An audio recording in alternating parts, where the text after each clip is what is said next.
السلام علیکم ورحمۃ اللہ وبرکاتہ۔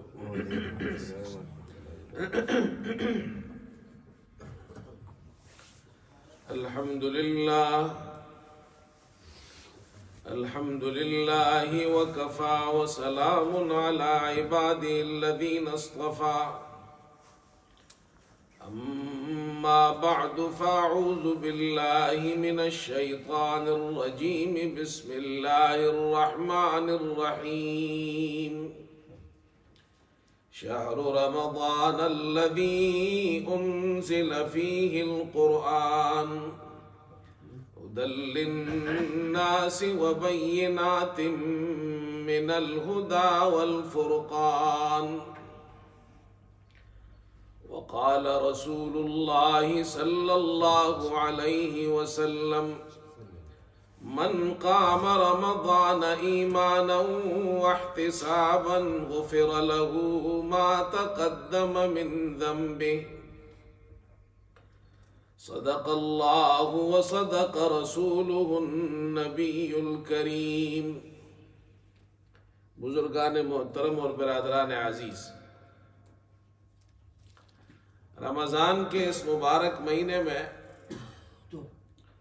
دو عبادتیں بڑی اہم عبادات میں سے ہیں۔ ایک دن کی عبادت ہے جس کو صیام رمضان کہا جاتا ہے، رمضان کا روزہ، اور ایک رات کی عبادت ہے جس کو قیام رمضان کہتے ہیں، یعنی تراویح کی عبادت۔ صیام رمضان، رمضان کا روزہ، اس پر گزشتہ جمعے بات ہوئی تھی، اور آج رمضان کی راتوں میں ایک عبادت ہم کرتے ہیں، اس کو تراویح کہتے ہیں، قیام و رمضان، اس پر بات ہوگی۔ رات میں جو عبادت کی جاتی ہے اس کے مختلف نام اور مختلف اقسام ہیں۔ امام نووی رحمۃ اللہ علیہ کی کتاب ہے ریاض الصالحین، مشہور کتاب ہے۔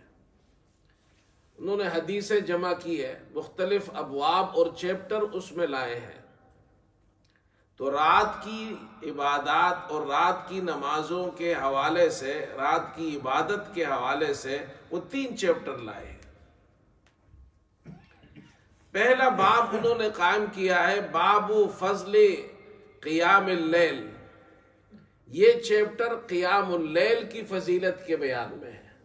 قیام اللیل سے مراد کیا ہے؟ یعنی تہجد کی نماز کی فضیلت کے بیان میں ہے۔ اس میں تہجد والی حدیثیں لائے ہیں۔ تہجد کس کو کہتے ہیں؟ رات کے آخری حصے میں جب مسلمان اٹھتا ہے، نیند کے بعد اٹھتا ہے اور اس وقت نماز پڑھتا ہے، اس کو تہجد کی نماز اور قیام اللیل کہتے ہیں۔ چنانچہ قرآن پاک میں اللہ تعالیٰ ارشاد فرماتے ہیں وَمِنَ اللَّيْلِ فَتَهَجَّدْ بِهِ نَافِلَةً لَكَ، رات کے کچھ حصے میں آپ تہجد کی نماز ادا کیجئے، یہ آپ کے لیے نفل ہے، نَافِلَةً لَكَ عَسَىٰ أَن يَبْعَثَكَ رَبُّكَ مَقَامًا مَحْمُودًا، امید ہے کہ اللہ تعالیٰ آپ کو قیامت کے دن مقام محمود پر فائز فرمائیں گے۔ اور مقام محمود وہ مقام ہے جو اللہ تعالیٰ محمد صلی اللہ علیہ وسلم کو عطا فرمائیں گے، اور اسی مقام پر کھڑے ہو کر آپ شفاعت عظمیٰ فرمائیں گے۔ اس کو تہجد کی نماز کو قیام اللیل کہتے ہیں۔ پھر امام نووی رحمۃ اللہ علیہ نے دوسرا باب قائم کیا ہے، اس کے فوراً بعد، اس باب کے فوراً بعد دوسرا باب ہے باب استحباب قیام رمضان وہو التراویح۔ یہ چیپٹر ہے قیام رمضان کے استحباب اور مستحب ہونے میں، یعنی تراویح کی نماز یہ مستحب نماز ہے۔ تو تراویح کا نام ہے قیام رمضان، تہجد کا نام ہے قیام اللیل۔ تیسرا باب قائم کیا ہے باب فضل لیلۃ القدر، یہ باب لیلۃ القدر میں عبادت کے بیان میں ہے، تو وہاں حدیث لائے ہیں من قام لیلۃ القدر ایمانا واحتسابا غفر له ما تقدم من ذنبه، جس نے لیلۃ القدر میں عبادت کی ایمان کی حالت میں، ایمان کے ساتھ اور ثواب کی نیت سے، اللہ تعالیٰ اس کے گزشتہ گناہ معاف کر دے گا۔ اور قیام رمضان کے بارے میں حدیث لائے ہیں من قام رمضان ایمانا واحتسابا غفر له ما تقدم من ذنبه، جس نے رمضان میں قیام کیے یعنی تراویح پڑھی ایمان کے ساتھ اور ثواب کی نیت سے، اللہ اس کے گزشتہ گناہ معاف کر دے گا۔ تو یہ رات کو تین قسم کی عبادات ہوتی ہے، ایک کو قیام اللیل کہتے ہیں، یہ تہجد ہے، ایک کو قیام رمضان کہتے ہیں، یہ تراویح ہے، ایک قیام لیلۃ القدر ہے، یہ خاص رسول اللہ صلی اللہ علیہ وسلم رمضان کے آخری عشرے میں پھر پوری رات جاگ کر عبادت کرتے تھے۔ بخاری میں روایت ہے آپ صلی اللہ علیہ وسلم جب رمضان کا آخری عشرہ داخل ہوتا شد میزرہ واحیا لیلہ وایقظ اہلہ، تہبند کس لیتے تھے، خود بھی پوری رات عبادت کرتے تھے، گھر والوں کو بھی جگاتے تھے۔ معلوم ہوا تہجد میں جو قیام اللیل ہے اور تراویح میں فرق ہے۔ تراویح وہ نماز ہے جو ہم عشاء کی نماز کے بعد رمضان میں عشاء کی فرض نماز کے بعد اور 2 سنتوں کے بعد پڑھتے ہیں، اور قیام اللیل تہجد وہ نماز ہے جو رات کے آخری حصے میں نیند کے بعد، سونے کے بعد اٹھ کر پھر پڑھی جاتی ہے۔ تو دونوں میں فرق ہے۔ کچھ لوگوں نے یہ سمجھا ہے کہ قیام اللیل یعنی تہجد اور قیام رمضان ایک ہے، ایک نہیں ہے۔ تہجد جماعت کے ساتھ نہیں پڑھی جاتی ہے۔ آپ صلی اللہ علیہ وسلم نے کبھی بھی تہجد کی نماز مسجد میں جماعت سے نہیں پڑھائی، لیکن آپ نے تراویح 3 راتیں رمضان میں جماعت سے پڑھائی ہے۔ پھر سمپل سی بات ہے، آپ رات کو تراویح پڑھتے ہیں، ہم بھی پڑھتے ہیں، کبھی آپ نے سنا ہے کوئی کسی سے کہے چلو مسجد چلتے ہیں، عشاء کا ٹائم ہے، رمضان کا مہینہ ہے، تہجد پڑھتے ہیں؟ سنا ہے کبھی کسی نے کہا ہو چلو تہجد پڑھ کے آتے؟ کوئی نہیں کہتا، سب یہی کہتے تراویح پڑھ کے آتے ہیں۔ تہجد اور چیز ہے، تراویح اور چیز ہے۔ اس لیے یہ پہلی بات ہمیں ذہن میں رکھنی چاہیے، تہجد وہ نماز ہے جس کو قیام اللیل احادیث میں کہا گیا ہے، محدثین نے اس کے الگ چیپٹر قائم کیے ہیں، اور تراویح قیام رمضان ہے۔ ایک بات اور بھی عرض کر دو تراویح کے حوالے سے، اور وہ یہ ہے کہ تراویح میں کتنی رکعت ہے؟ 20 رکعت ہے یا 8 رکعت ہے؟ اور اس پر رمضان کے مہینے میں جب رمضان شروع ہوتا ہے، ہمارے یہاں بعض لوگ یہ پوچھتے بھی ہیں اور ایک اختلاف شروع ہو جاتا ہے، ایک جھگڑا شروع ہو جاتا ہے، 20 رکعت ہے یا 8 رکعت ہے؟ میں اس کا مختصر سا خلاصہ آپ کے سامنے بیان کر دیتا ہوں۔ بخاری شریف میں امام بخاری رحمت اللہ علیہ نے مستقل کتاب ذکر کیا ہے، کتاب صلاۃ التراویح، حدیثیں لائے ہیں۔ اس میں ایک حدیث لائے ہیں حضرت عائشہ رضی اللہ تعالی عنہا سے مروی ہے، آپ صلی اللہ علیہ وسلم نے 3 راتیں رمضان کے مہینے میں تراویح پڑھائی۔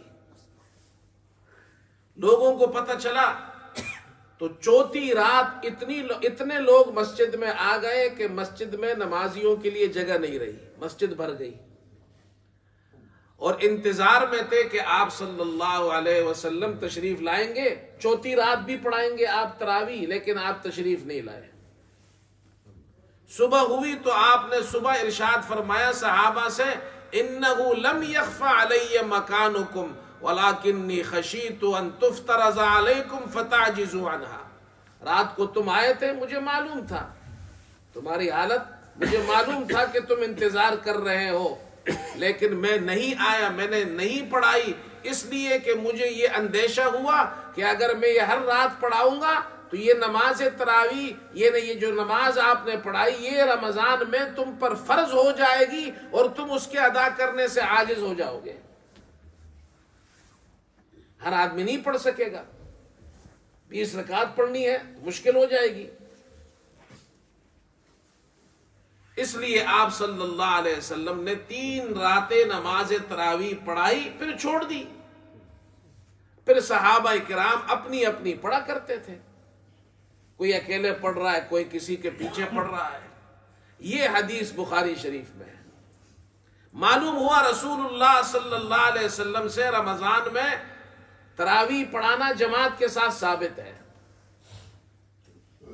پھر صحابہ اپنی اپنی پڑھتے تھے. ابو بکر رضی اللہ عنہ کے زمانے میں بھی ایسے ہی تھا. حضرت عمر رضی اللہ عنہ کی خلافت کے شروع میں بھی ایسے ہی تھا. پھر حضرت عمر رضی اللہ عنہ, یہ بھی بخاری میں روایت ہے, آپ ایک دن مسجد تشریف لائے, آپ نے دیکھا لوگ الگ الگ تراویح پڑھ رہے ہیں اپنی اپنی. کوئی انفرادی پڑھ رہا ہے, کوئی کسی کے پیچھے کھڑا ہے, چند آدمی ادھر کھڑے ہیں, چند یہاں کھڑے ہیں. آپ نے فرمایا کہ میرا خیال یہ کہ میں ان کو ایک امام کے پیچھے کھڑا کر دوں تو زیادہ بہتر ہے. آپ نے ابی ابن کعب کے پیچھے ان کو کھڑا کر دیا کہ تم ان کے پیچھے کھڑے ہو کر نماز تراویح ادا کرو. چنانچہ حضرت عمر رضی اللہ عنہ نے 2 کام کیے ہیں. ایک کام تو یہ کیا کہ پورا مہینہ تراویح جماعت سے پڑھو. پورا مہینہ تراویح جماعت سے پڑھو. رسول اللہ صلی اللہ علیہ وسلم نے تو صرف 3 راتیں جماعت سے پڑھائی. آپ حضرت عمر نے فرمایا پورا مہینہ تراویح جماعت سے پڑھو. ایک کام. اور دوسرا کام کتنی پڑھو تو 20 رکعت. چنانچہ موطا امام مالک میں روایت ہے, کان الناس یقومون فی زمان عمر بن الخطاب فی رمضان ب23 رکعتا. حضرت عمر رضی اللہ عنہ کے زمانے میں لوگ 23 رکعت پڑھتے تھے, یعنی 20 رکعت تراویح اور 3 وتر. امام ترمذی رحمت اللہ علیہ نے حدیث نقل کی ہے 3 راتوں والی جو آپ نے نماز پڑھائی آپ صلی اللہ علیہ وسلم. اس کے بعد فرماتے ہیں اکثر اہل علم کے نزدیک 20 رکعت تراویح ہے. امام ترمذی فرماتے ہیں حضرت عمر رضی اللہ عنہ سے بھی یہی روایت ہے, حضرت علی رضی اللہ عنہ سے بھی ہے, اور صحابہ اکرام سے بھی ہے, سفیان ثوری سے بھی ہے, عبداللہ ابن مبارک سے بھی ہے, امام شافعی سے بھی ہے. سب کہتے ہیں 20 رکعت ہیں. اور امام شافعی تو یہ فرماتے ہیں ادرکت ببلادنا بمکہ یصلون 20 رکعتا. میں نے اپنے شہر مکے میں, وہ مکے کہتے ہیں, میں نے اپنے شہر مکہ مکرمہ میں لوگوں کو دیکھا کہ وہ 20 رکعت تراویح پڑھتے تھے. اور مدینے کے لوگ 36 رکعت پڑھتے تھے. کتنے پڑھتے تھے؟ یہ امام مالک رحمت اللہ علیہ مدینے والوں کے عمل پر, اہل مدینہ کے عمل کو لیتے ہیں. اہل مدینہ 36 پڑھتے تھے. 36 اس طرح پڑھتے تھے, 20 رکعت تراویح پڑھتے تھے, اور ہر 4 کے بعد جب امام بیٹھ جاتا تھا, آرام کرتا, وقفہ ہوتا, تو اس درمیان میں یہ 4 رکعت اپنی انفرادی نفل نماز پڑھ لیتے تھے. تو اس طرح 16 نماز وہ اپنی انفرادی ایکسٹرا پڑھتے تھے, 20 امام کے ساتھ پڑھتے تھے. کل کتنے ہو گئے؟ 36 رکعت. یہ ہے تراویح. تو تراویح کے اندر 20 رکعت تراویح پر اکثر اہل علم ان کا اتفاق ہے. چاروں ائمہ کسی کی یہاں بھی 20 سے کم نہیں ہے. پھر ایک بات یاد رکھے, کچھ لوگ کہتے ہیں تراویح اور قیام اللیل تہجد ایک ہے. وہ کہتے ہیں تراویح 8 رکعت ہے.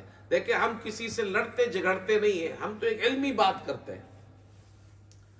اگر تہجد 8 رکعت ہے, وہ کہتے ہیں 11 رکعت آئی ہے, 3 رکعت وتر 8 رکعت, تو تہجد تو بخاری کے اندر مختلف روایات ہے, مختلف تعداد ہے. حضرت عائشہ رضی اللہ عنہا سے مروی ہے کہ تہجد آپ صلی اللہ علیہ وسلم 7 بھی پڑھتے تھے, 9 بھی پڑھتے تھے, 11 بھی پڑھتے تھے, ایک روایت میں 13 بھی آیا ہے. اب 3 اس میں سے وتر ہے تو 3 نکال دو, 7 میں سے 3 نکالو, کتنے رہ گئے؟ 4. 9 میں سے 3 نکالو, کتنے رہ گئے؟ 6. 11 میں سے 3 نکالو, کتنے رہ گئے؟ 8. اور 13 میں سے 3 نکالو, کتنے رہ گئے؟ 10. تو یہ صرف 8 کیوں؟ اگر تہجد اور تراویح ایک ہے تو صرف 8 کیوں؟ حدیثوں میں تو تہجد 8 بھی آیا ہے، تہجد 10 بھی آیا ہے، تہجد 6 بھی ہے، تہجد 4 بھی ہے۔ یہ کس نے فکس کیا کہ تراویح جناب کیا ہے 8 رکعت ہے؟ حضرت عمر رضی اللہ عنہ نے جب 20 رکعت تراویح اور ایک امام کے پیچھے پورے مہینے جماعت کے ساتھ اس عمل کو شروع کیا تو تمام صحابہ نے اس پر اجماع کر لیا۔ حضرت عثمان رضی اللہ عنہ کے زمانے میں بھی، حضرت علی رضی اللہ عنہ کے زمانے میں بھی۔ اب جو لوگ 8 رکعت تراویح پڑھتے ہیں وہ کہتے ہیں جی حضرت عمر رضی اللہ عنہ کی 20 رکعت کو نہیں لیتے ہیں، لیکن حضرت عمر کی اس سنت کو تو لے لیتے ہیں کہ پورے مہینے جماعت سے پڑھنی ہے۔ رسول اللہ صلی اللہ علیہ وسلم نے تو پورے مہینے جماعت سے نہیں پڑھائی، تو حضرت عمر کی ایک بات لے لیتے ہیں اور ایک بات چھوڑ دیتے ہیں۔ بھئی رسول اللہ صلی اللہ علیہ وسلم نے پورا مہینہ جماعت سے نہیں پڑھائی، تو پورا مہینہ جماعت سے پڑھانا تو حضرت عمر رضی اللہ عنہ کے زمانے میں شروع ہوا، یہ بات تو لے لی۔ لیکن حضرت عمر رضی اللہ عنہ نے 20 رکعت شروع کی، یہ چھوڑ دی۔ اور 20 رکعت پر سب سے بڑی دلیل کیا ہے؟ تواتر طبقہ ہے، یہ تواتر ہے، اور تواتر خود ایک بہت بڑی دلیل ہے۔ کیا ہر دور ہر زمانے کے لوگوں نے 20 رکعت پڑھی ہے، اس حضرت عمر رضی اللہ عنہ کے زمانے سے لے کر آج تک۔ جیسے میں نے آپ کو حوالے پیش کیے، امام ترمذی فرما رہے ہیں کہ اکثر اہل علم کے نزدیک 20 رکعت ہے، امام ابو حنیفہ تو تابعین میں سے ہے، وہ کہتے ہیں 20 رکعت ہے، حضرت عمر کہتے ہیں 20، حضرت علی کہتے ہیں 20، حضرت عثمان کے زمانے میں 20، تابعین کے زمانے میں 20۔ اچھا، امام ابن تیمیہ 7ویں صدی کے امام ہیں، 7ویں صدی کے بہت بڑے عالم ہیں، ان کی کتاب ہے فتاوی، جو مشہور ہے امام ابن تیمیہ کا فتاوی۔ وہ اس میں لکھتے ہیں کہ ابی ابن کعب رضی اللہ تعالی عنہ 20 رکعت تراویح پڑھاتے تھے۔ اکثر اہل علم کہتے ہیں کہ 20 رکعت سنت ہے، اس لیے کہ ابی ابن کعب نے 20 رکعت تراویح پڑھائی، اور مہاجرین اور انصار صحابہ نے ان کے پیچھے 20 رکعت پڑھی اور کسی نے انکار نہیں کیا۔ یہ اس کی دلیل ہے کہ تراویح 20 رکعت ہے۔ بات سمجھ میں آ رہی ہے؟ اس لیے 20 رکعت پڑھے۔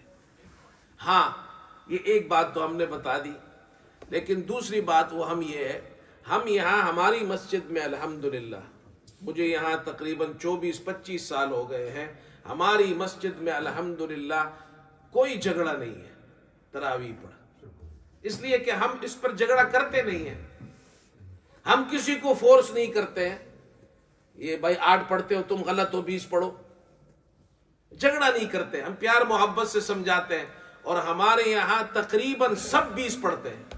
ایسا ہے یا نہیں ہے؟ یہاں غیر مقلد ہے وہ بھی 20 پڑھتے ہیں، جو اپنے آپ کو اہل حدیث کہتے ہیں، اہل حدیث ہمارے بھائی وہ بھی 20 پڑھتے ہیں، بہت سے ہیں۔ یہاں بہت سے ایسے ہیں جو ہمارے یہاں اگر آدھے حنفی ہے تو آدھے عرب ہیں، اور آپ کو معلوم ہے عربوں کے ملکوں میں جائے آج کل وہ 20 نہیں پڑھتے ہیں، وہ 8 ہی پڑھتے ہیں۔ اب سعودیہ چلے جائے، دبئی چلے جائے، جو لوگ مسجدیں ہیں جتنی ان کی لوکل مسجدوں میں سب 8 پڑھتے ہیں، ہمارے یہاں سارے عرب 20 پڑھتے ہیں۔ اس کی وجہ یہ ہم لڑتے نہیں ہیں، جھگڑتے نہیں ہیں۔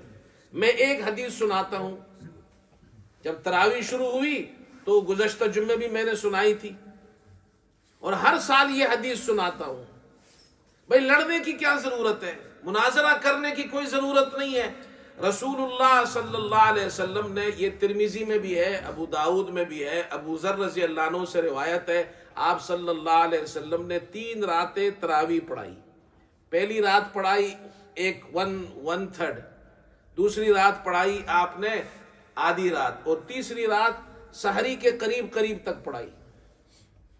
جب دوسری رات آپ نے آدھی رات تراویح پڑھائی تو صحابی نے کہا اے اللہ کے رسول باقی رات بھی پڑھا دیتے، تو آپ نے ایک جملہ ارشاد فرمایا، انہ من قام مع الامام حتی ینصرف کتب له قیام لیلہ، جو امام کے ساتھ آخر تک کھڑا رہتا ہے، جب تک امام نماز پڑھ رہا ہے وہ آخر تک امام کے ساتھ کھڑا رہتا ہے، اور جاتا نہیں ہے درمیان میں تو اللہ تعالیٰ اسے پوری رات کی عبادت کا ثواب عطا فرماتے ہیں۔ تو میں لوگوں سے کہتا ہوں تمہارے امام کو دیکھو، امام جب تک کھڑا ہے بس تم پیچھے کھڑے رہو، 20 اور 8 کا جھگڑا چھوڑ دو۔ امام کتنی پڑھاتا ہے اتنی پڑھو، اور تمہیں یہ فضیلت حاصل ہو جائے گی کہ پوری رات کی عبادت کا ثواب ملے گا۔ امام کو چھوڑ کر درمیان میں جاؤ گے تو یہ فضیلت نہیں ملے گی۔ اور 20 رکعت تراویح میں ایک فائدہ یہ ہے پورا قرآن ختم ہو جاتا ہے، پورا قرآن ختم ہو جاتا ہے۔ 8 رکعت والے جتنے عرب پڑھتے ہیں، ہمارے ایک رشتہ دار ہے وہ دبئی میں امام ہے، وہ بھی 8 پڑھاتے ہیں، امام ہیں ان کے، وہ ان کو 8 پڑھاتے ہیں۔ وہ کہتے ہیں 8 میں ہم قرآن نہیں ختم کر سکتے، میں ان کو 8 پڑھاتا ہوں، بعد میں باقی 12 ہم اپنی پڑھ لیتے ہیں۔ تو ایک تراویح 20 میں فائدہ یہ قرآن ایک ختم ہو جاتا ہے، پوری رات کا ثواب ملتا ہے۔ جب میں یہ فضیلتیں سناتا ہوں ہمارے عرب بھائی بھی ہمارے ساتھ کھڑے ہوتے ہیں۔ 8 کے بعد بہت کم لوگ جاتے ہیں اور اکثر لوگ پڑھتے ہیں۔ اور ایک عجیب بات بتاؤں، ہمارے بعض حنفی ایسے ہیں جو 2 بھی نہیں پڑھتے ہیں، شور بہت کرتے ہیں، 20 رکعت تراویح 8 رکعت تراویح پڑھتے 2 بھی نہیں ہیں لیکن شور کرتے ہیں۔ تو بھئی عرب ہے 8 تو پڑھتے ہیں نا، آپ کا مسلک ہے 20 کا اور آپ 2 بھی نہیں پڑھتے، تو جو 8 پڑھتا ہے کچھ نہ کچھ تو پڑھ رہا ہے نا بھائی، تو لڑو مت، اس میں جھگڑو نہیں، مناظرہ نہیں ہے۔ آج کل ہمارے یہاں مناظرے شروع ہو گئے ہیں، پاکستان میں بھی اب جناب جو نوجوان علماء ہیں وہ بھی مناظروں میں لگ گئے ہیں۔ عالم کا کام ہے دعوت دینا، عالم داعی ہوتا ہے، مناظرہ تو کبھی کبھی پیش آ جائے، باطل کے ساتھ مناظرہ ہوتا ہے۔ تو جو 8 پڑھتے ہیں کیا یہ باطل ہے؟ بھائی جو پڑھتے ہی نہیں ہے، نماز ہی نہیں پڑھتے ہیں، ان کی کوئی فکر نہیں ہے۔ مناظرہ باطل کے ساتھ ہوتا ہے، آمین پہ مناظرہ ہو رہا ہے، رفع الیدین پہ مناظرہ ہو رہا ہے، کیا یہ باطل ہے؟ یہ تو فروعی مسائل ہے۔ امام ابو حنیفہ رحمت اللہ علیہ نے اپنے بیٹے حماد کو مناظرہ کرنے سے منع کیا، تو بیٹے نے کہا ابا جی آپ خود تو مناظرہ کرتے ہیں، ہمیں مناظرہ کرنے سے کیوں روکتے ہیں؟ تو ابا جی نے امام ابو حنیفہ نے عجیب جواب دیا، کہا بیٹا جب ہم مناظرہ کرتے ہیں تو ہم اتنے ڈرے ہوتے ہیں کہ ہمیں ایسا لگتا ہے ہمارے سروں پر پرندے بیٹھے ہوئے ہیں، ہم سر بھی نہیں ہلاتے، اور ہمیں یہ خوف ہوتا ہے، ڈر لگا رہتا ہے جو ہمارا فریق مخالف ہے، دوسرا مناظر ہے، کہیں اس کی زبان پھسل نہ جائے۔ مناظرے میں جب مناظرہ ہوتا ہے تو پھر تو جناب آدمی کوشش کرتا ہے نا سامنے والا ہار جائے، تو کہیں اس کی زبان پھسل نہ جائے، اس کی زبان سے غلط جملہ نہ نکلے، کفریہ بات نہ نکلے، ہماری فکر یہ ہوتی ہے۔ اور تم یہ کوشش کرتے ہو جو ہمارا فریق مخالف ہے اس کی زبان پھسل جائے، وہ ہار جائے، وہ باطل کہے، وہ غلط کہے۔ جو یہ چاہتا ہو کہ سامنے والا پھسل جائے، غلط بات کہے، کفریہ جملہ کہے، کسی اور کے کفر کا ارادہ کرنا یہ خود کفر ہے۔ تو امام ابو حنیفہ نے اپنے بیٹے کو منع کیا۔ عالم داعی ہوتا ہے، عالم مناظر نہیں ہوتا کہ ساری زندگی 24 گھنٹے اپنا اوڑھنا بچھونا مناظرے کو بنا لے۔ مناظرے کی ضرورت پڑتی ہے کبھی کبھی، خال خال باطل سامنے آ جائے پھر مناظرہ کیا جاتا ہے، فروعی مسائل میں مناظرہ نہیں ہوتا۔ اس لیے ہم مناظرہ نہیں کرتے، ہم دعوت دیتے ہیں، اور یہ تبلیغ والے حضرات دعوت دیتے ہیں، لوگ ان کے ساتھ چل پڑتے ہیں، اس لیے کہ یہ مناظرے نہیں کرتے۔ ایک بات اور بھی عرض کر دوں، رمضان میں بعض حفاظ اور قاری صاحبان قرآن بہت تیز پڑھتے ہیں، بہت تیز قرآن پڑھتے ہیں، اتنا تیز پڑھتے ہیں کہ کچھ سمجھ میں بھی نہیں آتا۔ الحمدللہ رب العالمین شروع کریں گے تو اللہ معاف فرمائے ایسا پڑھیں گے کہ کچھ پتہ نہیں کیا پڑھا انہوں نے، یعلمون تعلمون بس یہی سمجھ میں آتا ہے، کچھ سمجھ میں نہیں آتا۔ یاد رکھو یہ ناجائز ہے، یہ قرآن کی بے ادبی ہے، ایسی تلاوت جائز نہیں ہے۔ اچھا بعض لوگ بڑے فخر سے کہتے ہیں ہمارے امام صاحب تو بڑے تیز ہے جی، وہ تو 40 منٹ میں عشاء کی نماز اور وتر اور تراویح سب لپٹا دیتے ہیں۔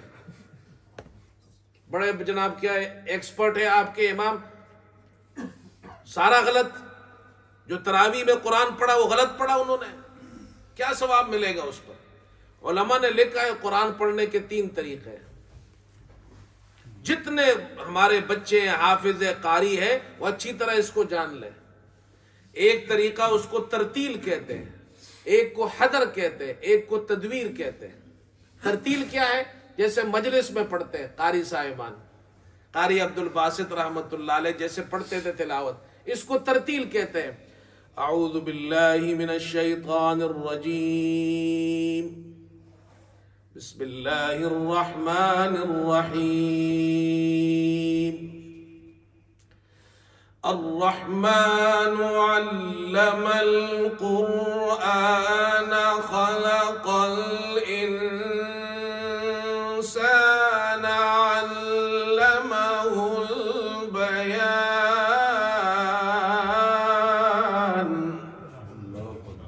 اس کو کہتے ہیں ترتیل۔ اس طرح قرآن مجلس میں پڑھا جاتا ہے۔ ایک ہوتا ہے حدر، حدر کا معنی تیز پڑھنا، تھوڑا سا، یہ ٹھہر کر پڑھنا، حدر کا معنی تیز پڑھنا۔ کیسے؟ جیسے تراویح میں پڑھتے ہیں الرحمن علم القرآن خلق الانسان علمہ البیان، الشمس والقمر بحسبان والنجم والشجر يسجدان، والسماء رفعها ووضع الميزان۔ یہ ہو گیا حدر۔ ایک ہے تدویر، جو نہ بہت ترتیل کی طرح ٹھہر کر پڑھنا ہے، نہ حدر کی طرح تیز پڑھنا ہے، درمیان کا پڑھنا ہے، جیسے عام نمازوں میں امام صاحب پڑھتے ہیں۔ الرحمن علم القرآن خلق الانسان علمہ البیان، الشمس والقمر بحسبان۔ یہ 3 طریقے ہو گئے۔ اور ایک چوتھا طریقہ ہے جو ہم لوگوں نے، پاکستانیوں نے، میں پاکستانی ہوں اس لیے اپنا نام لیتا ہوں، دوسروں کا نہیں لیتا ہوں، ناراض ہو جائیں گے۔ ہم لوگوں نے شروع کیا ہے، وہ نہ ترتیل ہے، نہ حدر ہے، نہ تدویر ہے، وہ ہمارا سٹائل ہے، وہ جناب فری سٹائل ہے، ہم لوگوں نے شروع کیا ہے۔ بس وہ جناب شروع کیا تو پر آخر میں پہلا حرف پتہ چلتا ہے، الف لام میم سے شروع کیا تھا، اس کے بعد پوری رکعت میں پتہ نہیں چلتا، آخر میں پتہ چلتا ہے امام صاحب کہتے تعلمون اللہ اکبر۔ یہ قرآن غلط ہے بھائی، اس پر کوئی ثواب نہیں ملتا۔ امام ابو حنیفہ رحمت اللہ علیہ فرماتے ہیں کہ ہر رکعت میں 10 آیات پڑھو، 10 آیت۔ قرآن میں تقریباً 6000 آیات ہے، تو ہر رکعت میں 10 پڑھو گے تو 20 رکعت میں کتنی ہو جائیں گی؟ 200۔ ٹھیک ہے، 200 کو 30 سے ضرب دو تو 6000 ہو جائیں گے۔ ایک مہینے میں ایک قرآن ختم ہو جائے گا۔ امام صاحب کہتے ہیں تراویح بھی پورا مہینہ سنت ہے اور ایک قرآن ختم کرنا بھی سنت ہے۔ حضرت عمر رضی اللہ عنہ کے زمانے میں انہوں نے 3 قسم کے قاری مقرر کیے تھے۔ ایک قاری وہ تھا جو ذرا آہستہ آہستہ پڑھتا تھا، ایک وہ جو درمیان والا ہوتا تھا، اور ایک وہ جو تھوڑا تیز پڑھتا تھا۔ تو جو تیز پڑھتے تھے حضرت عمر ان سے کہتے تھے تم ہر رکعت میں 30 آیات پڑھو، 30۔ وہ درمیان والوں سے کہتے تھے 25 پڑھو، اور جو اس کے بعد والے تھے ان سے کہتے تھے 20 پڑھو۔ حضرت عمر رضی اللہ عنہ کے زمانے میں تو 30، 25 اور 10، 30، 25 اور 20۔ تو ان کے یہاں تو 2 2 3 3 ختم ہوتے تھے۔ اس لیے آرام آرام سے ٹھہر ٹھہر کر قرآن پڑھے۔ لوگوں کو پیچھے امام صاحب کو تنگ نہیں کرنا چاہیے کہ امام صاحب تھوڑی سپیڈ لگاؤ، تو کوئی مقتدی کہتا ہے جی امام صاحب رکوع ذرا چھوٹا کرو، کوئی کہتا ہے سجدہ چھوٹا کر دو، کوئی کہتا ہے رکوع لمبا کر دو۔ امام صاحب کو چھوڑ دو، وہ خود تراویح پڑھائیں گے، اطمینان سے تراویح پڑھے، یہ مہینہ قرآن کا مہینہ ہے۔ ایک مسئلہ یہ بھی ہے، امام کے ساتھ تراویح پڑھتے ہیں، وتر امام کے ساتھ پڑھی جائے یا اپنی پڑھی جائے؟ تو وتر امام کے ساتھ پڑھنا رمضان میں جماعت کے ساتھ پڑھنا یہ زیادہ افضل ہے۔ ابھی ہم نے حدیث پڑھی، آپ صلی اللہ علیہ وسلم نے ارشاد فرمایا کہ جو شخص امام کے ساتھ آخر تک کھڑا رہتا ہے، انہو من قام مع الامام، امام نماز پڑھا رہا ہے، جو امام کے ساتھ آخر تک کھڑا رہتا ہے، اللہ تعالیٰ پوری رات کی عبادت کا ثواب عطا فرماتے ہیں۔ تو امام تو وتر پڑھاتے ہیں، اس لیے آخر تک کھڑا ہونا یہ افضل ہے، وتر پڑھنا امام کے ساتھ افضل ہے۔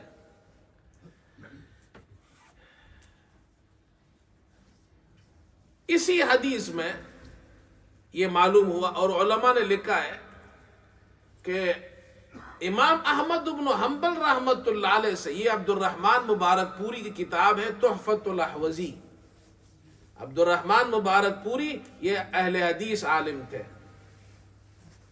وہ کہتے ہیں کہ امام احمد بن حنبل سے کسی نے پوچھا کہ رمضان میں تراویح امام کے ساتھ پڑھنی چاہیے یا اپنی پڑھنی چاہیے؟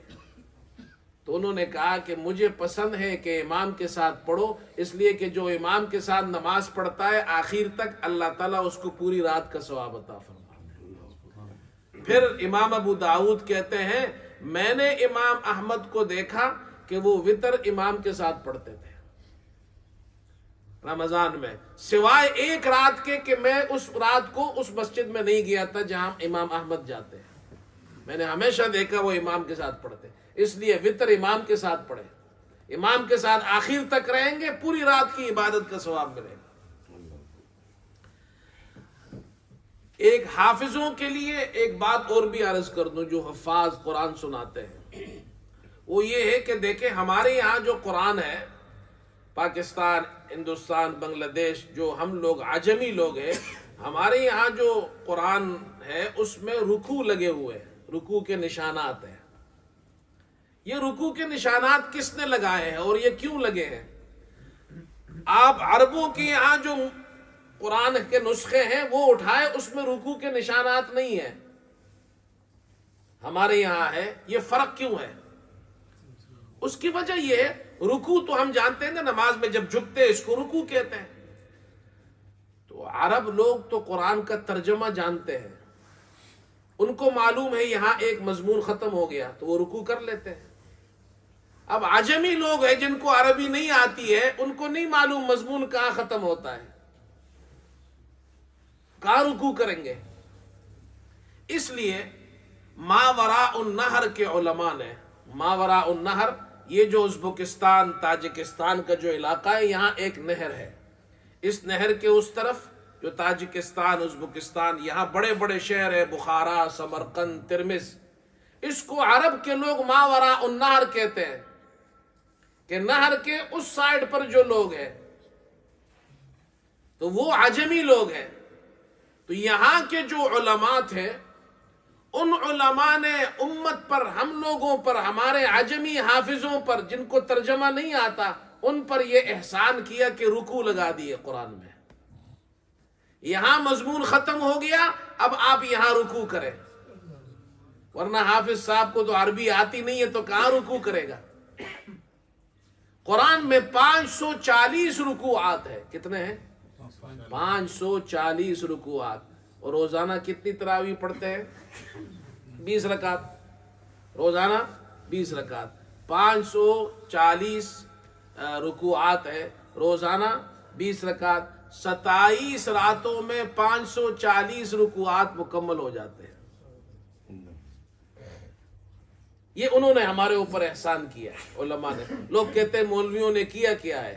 مولویوں نے پاکستان، ہندوستان، بنگلہ دیش، افغانستان، یہ جتنا ترکی، ازبکستان، اور یہ جتنے یہ علاقے ہیں جن کی زبان عربی نہیں ہے، ان کے بچوں پر، حافظوں پر یہ احسان کیا ہے، رکوع لگا دیے ہیں، ورنہ آپ غلط جگہ رکوع کرتے، آپ کو پتہ ہی نہیں ہے یہاں مضمون ختم ہوا یا نہیں ہوا۔